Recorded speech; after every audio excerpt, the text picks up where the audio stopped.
जिसका मुझे था इंतजार, वो घड़ी आ गई। जी हाँ बिल्कुल, जिसका आप लोगों को इंतजार था वो घड़ी आ गई है। तो ऑर्गेनिक 12th स्टैंडर्ड जो बोर्ड्स महाराष्ट्र का होने वाला है उसमें ऑर्गेनिक केमिस्ट्री के जो इंपॉर्टेंट क्वेश्चंस है वो यहाँ पे मैं इस वीडियो में ला रहा हूँ। ऑलरेडी स्टार्टिंग के 9 चैप्टर्स के क्वेश्चंस में इंपॉर्टेंट क्वेश्चंस दे चुका हूँ और ये पूरा का पूरा जो वीडियो होगा वो ऑर्गेनिक केमिस्ट्री के क्वेश्चंस के होंगे।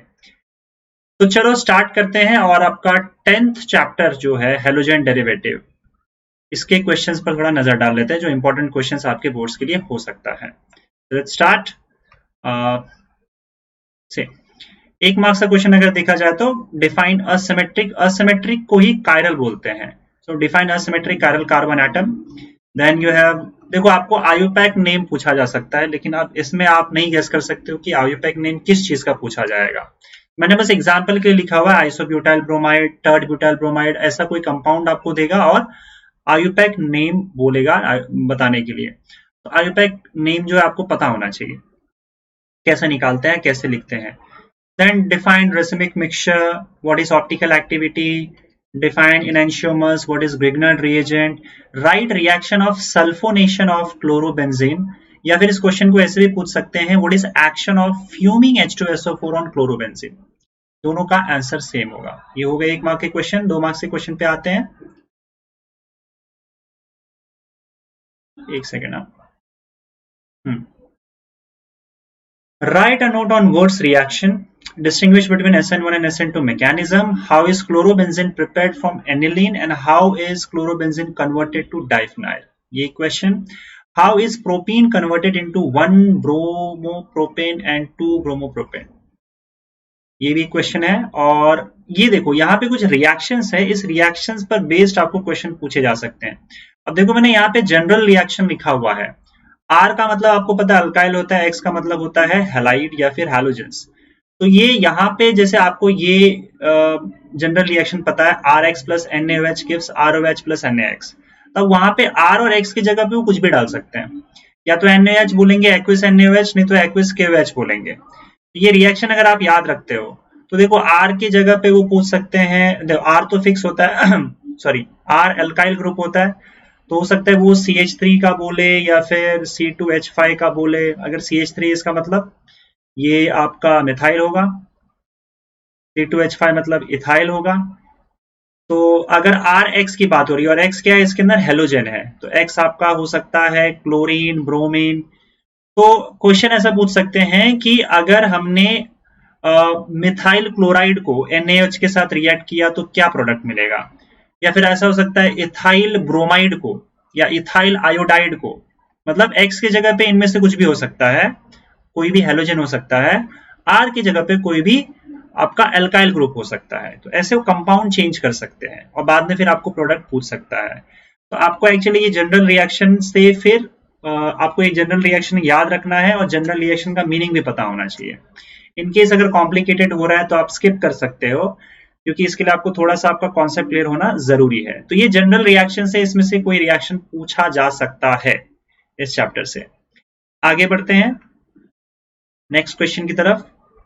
3 मार्क्स का क्वेश्चन जो है वो explain the mechanism of alkaline hydrolysis of टर्ड butyl bromide. कई बार क्वेश्चन पूछा गया है और चांसेस यहाँ पे हैं कि इस बार भी पूछे जा सकता है क्वेश्चन। 4 मार्क्स का क्वेश्चन, अगर 3 मार्क्स का है तो 4 मार्क्स के क्वेश्चन की बात करो तो explain the mechanism of alkyl hydrolysis of bromomethane. यहाँ टर्ड ब्यूटाइल ब्रोमाइड था, यहाँ पे ब्रोमोमीथेन है। और एक और question important, define optical activity and explain optical activity of 2 chlorobutane. Okay चलिए बढ़ते हैं अगले चैप्टर की तरफ, alcohols, phenols and ethers.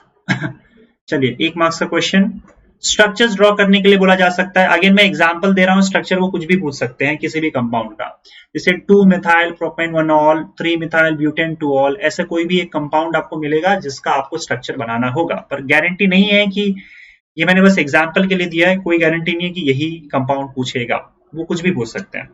Right structural formula in IUPAC names. Again IUPAC name पूछा जा सकता है। यहाँ पे C3H8 का जो भी आइसोमर्स है उसका स्ट्रक्चर और आयुपैक नेम पूछा है। आयुपैक नेम वो किसी का भी पूछ सकते हैं। 1 मार्क्स का क्वेश्चन है ये। What are ethers? How is methoxy ethane prepared from methyl iodide? Mention 2 physical properties of carbolic acid. Carbolic acid मतलब होता है फेनॉल, ठीक है, तो ये दोनों में से कोई भी वर्ड वो यूज कर सकते हैं। राइट 2 यूजेस ऑफ फेनॉल और व्हाट आर फेनॉल्स, ये क्वेश्चंस आपके बनेंगे 1 मार्क्स के। 2 marks questions. How is cumene converted into phenol? How is phenol मतलब carbolic acid is prepared from benzene sulfonic acid.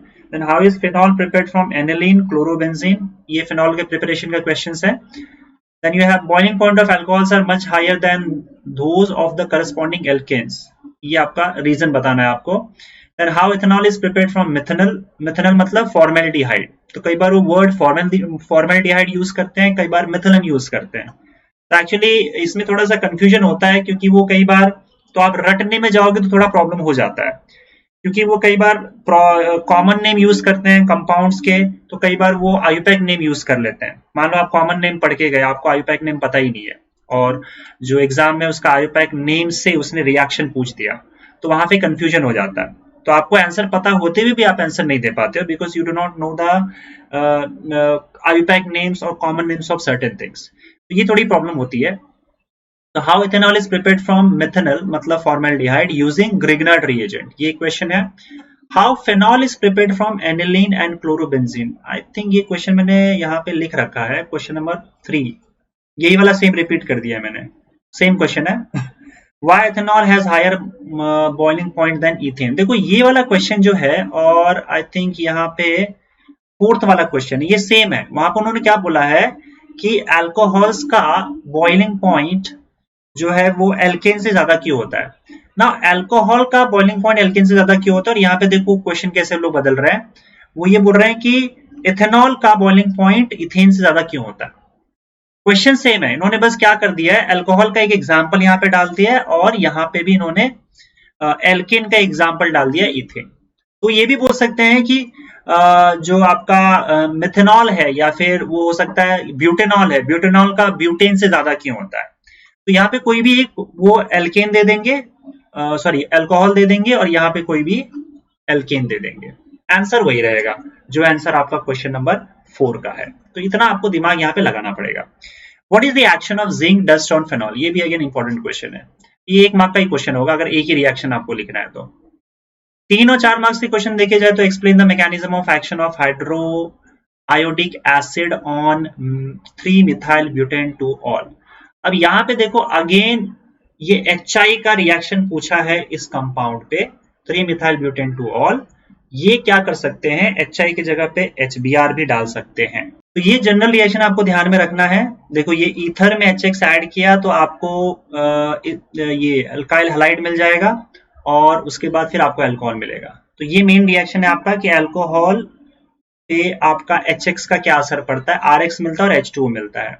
अब इसमें HX में देखो वो HBr बोल सकते हैं, HI बोल सकते हैं, और ROH अल्कोहल है जिसमें इन्होंने यहाँ पे फिलहाल 3 मिथाइल ब्यूटेन 2 ऑल डाला है, हो सकता है उधर इथाइल अल्कोहल या मिथाइल अल्कोहल भी पूछ ले, तो यहाँ पे अल्कोहल को चेंज कर सकते हैं इस क्वेश्चन में। पर ये एक रिएक्शन है जो आपको ध्यान में रखना, जनरल रिएक्शन, कंपाउंड्स उसमें बदला जा सकता है। देन अगेन इंपॉर्टेंट क्वेश्चन आपका, right a note on Williamson synthesis and mention 2 uses of ethoxy ethane, 2 uses of ethoxy ethane. Explain Kolbe reaction. What is the action of bromine water on phenol? इस पूरे reaction को halogenation of phenol भी बोला जाता है। ये आपके 3 और 4 मार्क्स के क्वेश्चन हो गए। आगे बढ़ते हैं, और aldehydes, ketones and carboxylic acids पे, ये भी बहुत ही बड़ा चैप्टर है और साथ साथ बहुत ही क्वेश्चंस है इसके अंदर। देखते हैं, मेंशन 2 यहाँ पे मैंने मिक्स कर रखा है 1, 2, 3, 4 मार्क्स का। तो ये 1 मार्क का question, mention 2 uses of propane 2 one, then write chemical equation for Rosenmund reduction, how benzaldehyde is prepared from benzoyl chloride, 2 marks का question. How will you obtain propane 2 one, propane 2 one को acetone भी बोला जाता है, using ethane nitrile जिसका formula है CH3Cl। How is benzophenone prepared from benzonitrile, write chemical equation for preparation of benzaldehyde from benzene.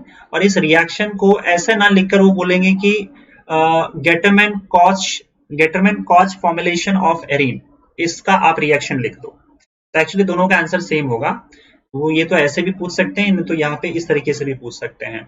Explain why are boiling points of carboxylic acids higher than corresponding alcohols. Okay, ये question 2 marks का बन सकता है। Then you have write a note on aldol condensation. मैं बोल रहा हूँ कि ये बहुत ही, अगर आप चैप्टर को स्किप भी कर रहे हो तो उसमें से ये क्वेश्चन तो बिल्कुल भी स्किप मत करना, क्योंकि ये चांसेस है कि आ ही जाएगा बोर्ड में।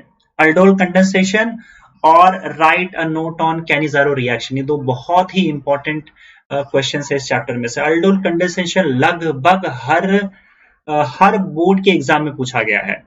How will you convert acetone to acetone cyanohydrine? Then how will you convert acetaldehyde to acetaldehyde cyanohydrine?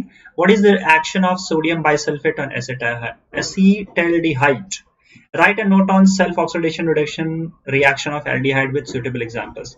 Actually में बड़े बड़े क्वेश्चंस नहीं है, एक एक मार्क्स, दो मार्क्स, एक मार्क्स के रिएक्शंस है बहुत सारे, तो आपको रिएक्शंस याद रखने होंगे। देखो बहुत सारे ढेर सारे रिएक्शंस थे, उसमें से कुछ निकाल के आपके सामने इंपॉर्टेंट दे रहा हूँ। ऑलमोस्ट क्वेश्चन जो है इसमें से आ जाएंगे, इतने रिएक्शंस तो आपको करके जाने ही हैं अगर प्रॉब्लम हो रहा है रिएक्शंस में तो। राइट अ नोट ऑन, अच्छा इसमें एक सेकेंड, ये वाला जो क्वेश्चन है right a note on self oxidation reduction reaction of aldehyde with suitable example, actually में यही आपका कैनिज़ारो रिएक्शन है। तो वो कैनिज़ारो रिएक्शन पूछेंगे या फिर ये वाला स्टेटमेंट पूछेंगे, दोनों का आंसर सेम है, कैनिज़ारो रिएक्शन ही है। 2 मार्क्स का। What is the action of ammonia on carboxylic acid, 1 mark का question. Then what are aldehydes and ketones? What are carboxylic acids? How are ketones classified? How are aldehydes classified? How are carboxylic acids classified? And how will you obtain acetaldoxime from acetaldehyde? ये सारे reaction के almost सारे questions थे, ये आपके हो गए chapter 12 के। चैप्टर 13 के क्वेश्चंस की मैं बात करूं तो अमाइंस, 1 मार्क्स का question. What are amines? How is ethanamine, ethanamine को इथाइलामाइन भी बोला जाता है, prepared by using methyl cyanide, methyl iodide या फिर मिथाइल ब्रोमाइड, तीनों में से कुछ भी पूछ सकते हैं। अगर तीनों पूछते हैं तो 3 मार्क्स का, नहीं तो 1-1 मार्क्स का क्वेश्चन हो जाएगा एक एक रिएक्शन का। How is nitroethane converted to ethylamine? Write a short note on Hoffman bromamide degradation reaction. Again, this is very important question from this chapter. What is the action of mixture of NaNO2 and dilute hydrochloric acid on ethylamine, aniline and diethylamine? And what is the action of bromine water on aniline, जिसको bromination भी बोला जाता है। तो वो reaction पूछेंगे कि aniline का ब्रोमिनेशन बता दो। एनिलीन का ब्रोमिनेशन का मतलब यही, what is the action of bromine water on aniline.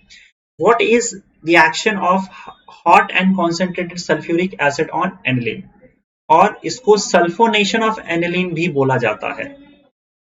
तो वर्ड्स भी चेंज कर देते हो रिएक्शन के लिए, इस पर आपको ध्यान देना होगा। Write reaction of nitration of aniline, write acetylation reaction of ethylamine and diethylamine. How is ethylamine prepared from nitroalkane? Explain basic natures of amines and write a short note on Hoffman elimination. ये भी important question है Hoffman elimination का। तो ये सारे questions आपके हो गए अमाइंस के। बात करते हैं बायोमोलिक्यूल्स। बायोमोलिक्यूल्स बहुत बड़ा चैप्टर नहीं है, बहुत से क्वेश्चंस नहीं है इसमें। फटाफट 1 मार्क्स के 6 क्वेश्चंस आपको दिख रहे हैं यहाँ पे। What happens when glucose is treated with, यहाँ पे 5 रिएक्शंस है बस। Hot HI, bromine water, hydrogen cyanide, dilute HNO3 जिसको नाइट्रिक एसिड बोला जाता है ना, हाइड्रोक्सिल अमाइन। 1-1 मार्क्स का 1-1 रिएक्शन।